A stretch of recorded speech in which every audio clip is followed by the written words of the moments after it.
পেশাদারি কায়দায় খুনিরা এই হামলা চালিয়েছে।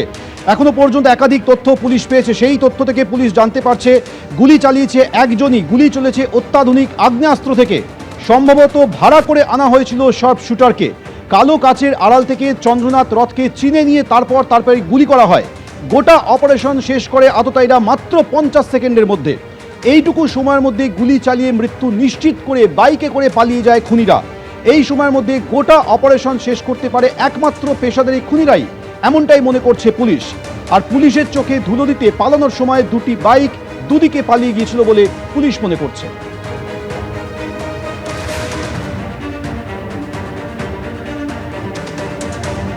বুধবার রাত্রেবেলা খুন হলেন শুভেন্দু অধিকারীর আত্মসহায়ক চন্দ্রনাথ রথ। কিভাবে খুন হলো, কি ঘটেছিল, গোটা অপারেশন ধরা পড়লো সিসি ক্যামেরা ফুটেজে। এবং সেখানে দেখতে পাওয়া যাচ্ছে যে অপারেশনটি হয়, অর্থাৎ চন্দ্রনাথ রথ যখন পৌঁছায় তার গাড়ি আটকাবার পরবর্তীকালে তাকে গুলি করে একেবারে পয়েন্ট ব্ল্যাঙ্ক রেঞ্জ থেকে তাকে গুলি করে খুন করা হয়। মাত্র 50 সেকেন্ডের এই অপারেশন। এবং কি হয় গোটা ঘটনা ধরা পড়ে সিসি ক্যামেরা ফুটেজে। এই যে রাস্তা আমরা দাঁড়িয়ে রয়েছি, সেই রাস্তায় দেখতে পাওয়া যাচ্ছে ঘড়ির কাঁটায় ঠিক 10টা, এবং ঘড়ির কাঁটায় 10টার সময় দেখতে পাওয়া যায় একটি গাড়ি, যে সিলভার কালারের যে গাড়ি, সেই গাড়ি কিন্তু এখানে প্রবেশ করছে। প্রবেশ করে এই যে রাস্তা, অর্থাৎ যেখানে বর্তমানে ঘেরা অবস্থা রয়েছে, সেইখানে কিন্তু সেই সিলভার গাড়ি এসে দাঁড়িয়ে পড়ে। এবং তার পরবর্তীকালে দেখা যাচ্ছে ঘড়ির কাঁটায় 10টা বেজে 8 হওয়ার পরবর্তীকালে 50 সেকেন্ডের মাথায় দেখা যাচ্ছে চন্দ্রনাথ রথ তার যে স্করপিও, সেই স্করপিও নিয়ে ঠিক 10টা 8:50 সেকেন্ডে সিসি ক্যামেরায় দেখা যাচ্ছে এই যে রাস্তা রয়েছে, এখান থেকে তার স্করপিওটা আসছে।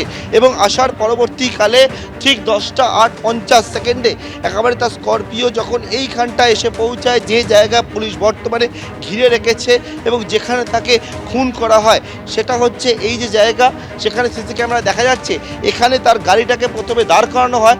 দাঁড় করাবার পর ঠিক গাড়ি যখন চন্দ্রনাথ রথের এই জায়গায় দাঁড়িয়ে রয়েছে, গাড়ির ঠিক এই প্রান্ত থেকে মোটর বাইককে দুজনকে দেখতে পাওয়া যায় অ্যাক্টিভিটি করতে। এবং সেখান থেকে হচ্ছে চন্দ্রনাথ রথকে লক্ষ্য করে তারা কিন্তু পরপর গুলি চালাতে থাকে।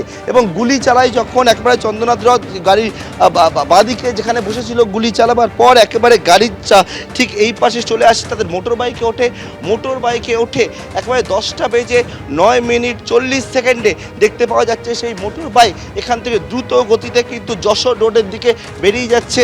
এবং তাতেই হচ্ছে আততায়ীরা দুজন সেই মোটর বাইকের মধ্যে বসে একেবারে হেলমেট পরা অবস্থায় যশোর রোডের দিকে চলে যাচ্ছে।